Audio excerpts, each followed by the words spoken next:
Muy buenas tardes. Con su permiso, señor presidente. Señor secretario de Hacienda, sea usted bienvenido a esta legislatura. Prácticamente llegamos al primer tercio de este gobierno y hoy podemos afirmarle que la economía ha sido un verdadero desastre. Podemos concluir que con todas las reformas estructurales, el crecimiento económico que han ustedes propiciado ha sido a todas luces verdaderamente mediocre. Lo que podemos afirmar encima de todo es que el gobierno de Enrique Peña Nieto, en el cual usted participa, le sale debiendo a todos los mexicanos. Y le pongo un ejemplo.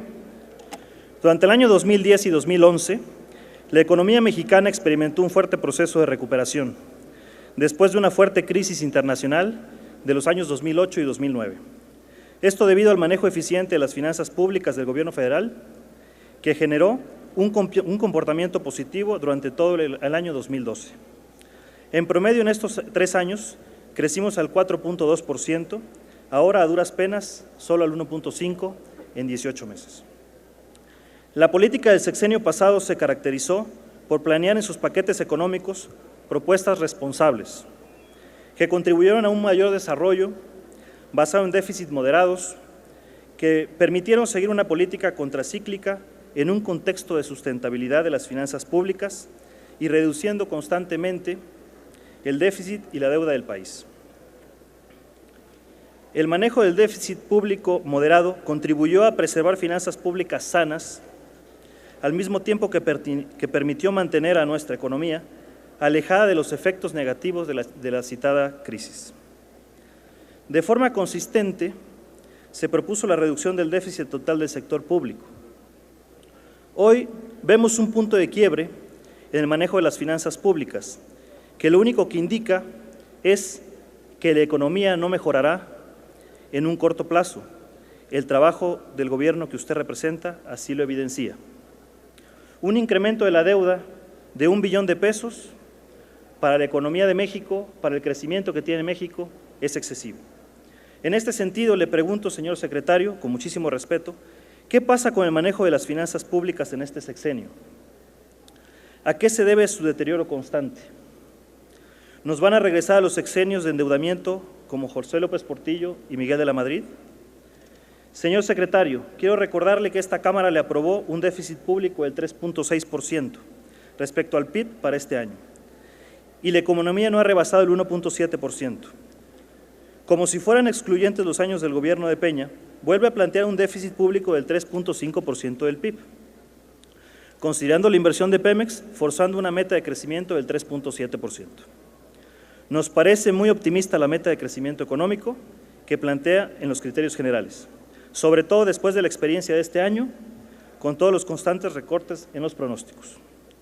De acuerdo a los anexos del presupuesto de egresos, existe una caída en la inversión por más de 34,000 millones de pesos, afectando principalmente aquellos subsidios para la inversión que se ejecutan año con año por las entidades federativas y los municipios. Le recuerdo también, secretario, que el sector de comunicaciones y transportes presenta una caída de más de 2,000 millones para este año. De manera contraria, hay un incremento de 35,000 millones de pesos en servicios personales. Le pregunto, ¿esta es la asignación óptima para lograr un crecimiento del 3.7%? Nuevamente pide al Congreso un endeudamiento neto de más de 595,000 millones de pesos, según el artículo 2 de la iniciativa de la Ley de Ingresos. ¿Para qué quiere más dinero, señor secretario, si realmente no han sabido qué hacer con él? Y le menciono un caso. De acuerdo en su último informe de finanzas, existe más de 11,000 millones del ramo 33 que no se habían bajado a los estados y municipios.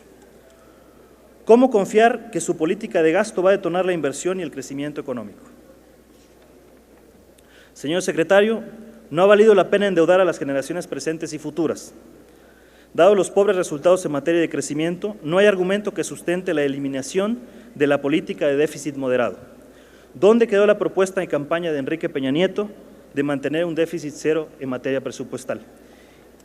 Y aunado a esto, señor secretario, yo quisiera comentarle, por ejemplo, que independientemente aunado a la lentitud de la distribución de los recursos a los municipios, el recurso baja de la Secretaría de Hacienda a las entidades federativas y luego los municipios están a expensas de que los gobernadores pues realmente jineteen esos recursos.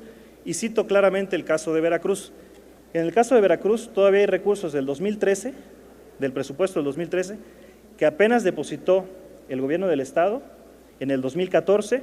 Obviamente las dependencias del gobierno federal ya le están pidiendo a los municipios que devuelvan para clasificar en su ejercicio concretamente recursos de materia deportiva. Entonces, yo le preguntaría también, señor secretario, ¿qué haría la Secretaría de Hacienda para que los gobernadores no se financien de los recursos públicos que están destinados a los municipios? Muchísimas gracias, señor secretario. Gracias, diputado Alonso.